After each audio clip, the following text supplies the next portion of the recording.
Olá, eu sou a Ana e hoje eu vim gravar um vídeo sobre um livro de novo, muito similar a esse livro do Diário de Inteligência que está aparecendo aí nos cards. Só que dessa vez o livro vai ser o Veredicto e na colônia penal. Tem 2 textos nesse livro. Esse livro é de Franz Kafka, mas não é Metamorfose. Basicamente, o Franz Kafka ele é conhecido por esse livro aqui, que é o Metamorfose. Se alguém quiser, eu faço vídeo falando dele, mas eu acho que esse livro aqui já é famoso, muita gente já conhece ele. Não tem graça falar sobre coisa que todo mundo sabe. Então, sei lá, se alguém quiser eu posso fazer vídeo falando dele? Posso, mas não sei, entendeu? A capa é inclusive a mesma não, é bem parecida, né? Quase igual. Enfim. E, nesse momento, eu estou lendo esse livro de Franz Kafka. Eu não sei se tá focando aí, eu tenho que dar umas visuais. Tô quase acabando, inclusive. Esse daqui tá levemente idoso, mas é que eu não achei ele novo igual os outros, então eu tive que comprar usado. Mas esse livro aqui é muito bom. Mas enfim, voltando ao assunto do vídeo. Esse livro aqui eu comprei ele da Companhia das Letras, eu vou começar falando sobre o tamanho do livro, porque é fantástico, tem 84 páginas. Dá pra ler muito rápido, porque, tipo, 84 páginas, puff. Só que assim, ele não é um livro de historinha, você tem que ter estômago. Quem já leu Metamorfose vai entender um pouco do que eu vou falar agora sobre a literatura de Kafka, que ele escreve de uma maneira meio difícil de você entender o que ele tá querendo dizer, porque parece situações óbvias do cotidiano.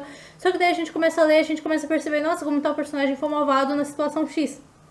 E aí a gente percebe que a gente é o personagem malvado da situação X e que a gente também é a vítima do personagem malvado da situação X e a gente é todo mundo no meio daquela história. Pelo menos é assim que eu me sinto quando eu leio Kafka, que tipo assim, cara, todos os personagens se encaixam comigo na história, sendo que tem tipo um que é muito mal e um que é muito bonzinho e um que tá só, tipo, olhando o que tá acontecendo, sabe? Se isso fosse hoje em dia, seria mais ou menos assim, 2 pessoas brigando na sala, um que é o que tá dando, tipo, soco no coleguinha, o outro que tá tomando soco e o outro que vem com a câmera gravar e falar, meu Deus, eu preciso registrar isso. Então, basicamente, eu vou começar falando sobre o Veredicto, que é mais curto, inclusive. Tem 20 páginas. Ele é muito curtinho e é muito bom de ler. Tipo assim, é basicamente a história de A história dele é meio fútil, mas é o que vem por trás, sabe? Aquele negócio que você deita na cama e aí você começa a refletir sobre o livro, se passam mil situações na sua cabeça e você fica, realmente, eu devia ter lido esse livro mais cedo. Pra ficar o dia pensando e não à noite porque eu quero dormir. Basicamente, esse livro é sobre um cara que ele traiu um amigo dele, basicamente. Tipo assim, ele tava trocando cartas com um amigo dele de lá e o pai ficava, ué, por que vocês não conversam direito? E o pai não gostava de algumas coisas que ele fazia, o pai não concordava muito com eles em alguma coisa, eles discordavam, o filho não cuidava direito do pai, enfim. E aí, basicamente, no final do conto, né, no final do texto, tem um final bem drástico, um final bem pesado. Precisa ter um estômago pra conseguir ler. Mas, basicamente, o pai descobre que o filho tá traindo o amigo e tá, enfim, sendo um péssimo amigo pro amigo do exterior. E aí ele vai falar, tipo, meu, eu converso com seu amigo, eu sei que você manda carta pra ele, eu sei que vocês estão conversando, eu sei que você tá, inclusive, o personagem principal desse texto tá traindo, inclusive, não só o amigo, mas como o pai também, mas o pai conversa com o amigo.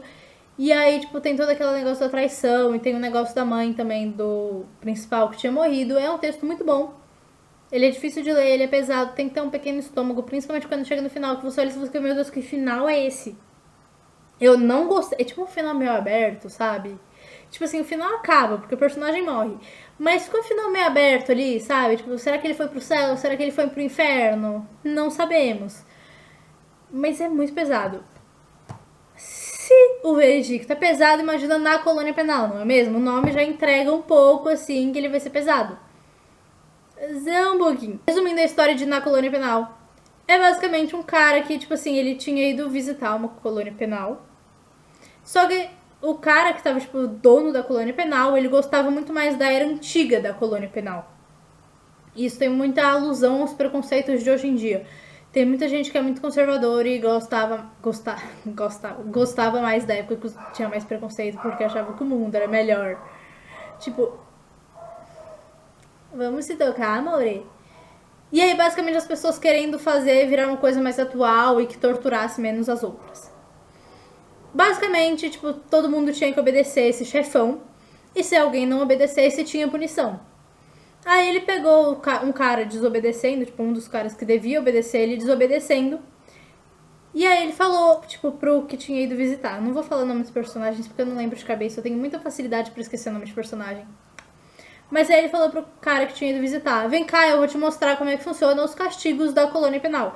E esse texto ele é extremamente pesado por causa desse castigo, né? Tipo, ele descreve o castigo. E o castigo é uma execução. A execução, ela é narrada. E aí, basicamente, ele mostra como é que funciona a máquina de execução, que já tá enferrujada, só que daí não dá pra renovar os negócios, porque, ai, todo mundo quer parar com esse negócio de execução. Por que querem parar? Sabe, é um negócio meio, tipo assim, só ele queria ficar com aquele negócio arcaico de matar o coleguinha que desobedeceu. Aí, basicamente, essa máquina de execução é um negócio que tem um monte de trocinho afiado assim pra baixo, sabe, que fura, né, isso aqui é um pente garfo, então no caso não fura, mas finjamos que sim. E aí, coloca a pessoa, tipo, numa cama, e aí ela vai ser toda furada, e aí depois vai virar e vai furar do outro lado. E aí o sangue escorre, é um negócio bem pesado. E eles ainda escrevem nas costas da pessoa o que a pessoa fez de errado pra estar tomando aquele castigo, sabe? Demora mais ou menos de 6 a 12 horas. Cara, imagina você ficar de 6 a 12 horas com o negócio te perfurando, velho. Deve ser horrível. E aí, basicamente, conta a história da colônia penal. Eu não vou dar muito spoiler do livro, né? Vai que alguém quer ler. E aí, basicamente, tipo, duas reflexões muito grandes que eu tirei desse livro. Principalmente da colônia penal. Mas eu vou falar primeiro do veredicto. Eu prefiro seguir a ordem que tá aqui.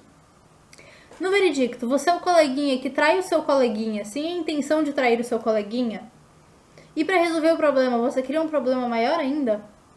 Ou você é o coleguinha que fica calado esperando os outros fazerem alguma coisa por você porque você não tem mais capacidade de fazer, você fica esperando a ajuda dos outros e o coleguinha não quer te ajudar? Você é o trouxa ou o bonzinho?